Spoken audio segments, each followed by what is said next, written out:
Customize the web chat. Everything you need to customize your web chat is in the widget design.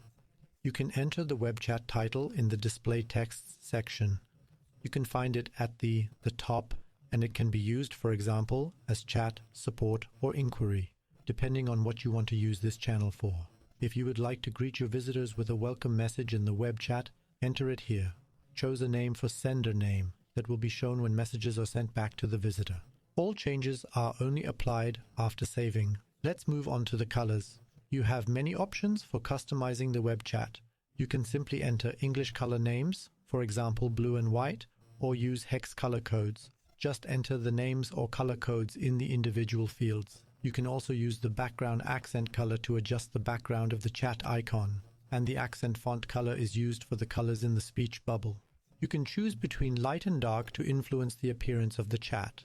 If your website is rather dark, you could select dark, as shown here, and if your website is lighter, then light is probably more suitable for you.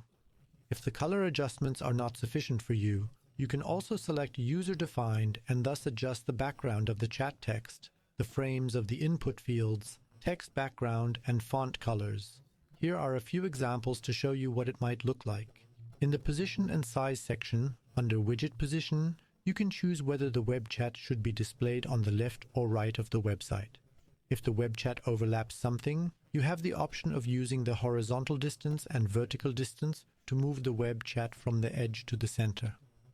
If the web chat is displayed too small on your website, the web chat can be adjusted with the widget size. The font and buttons will also automatically adjust to the size of the web chat.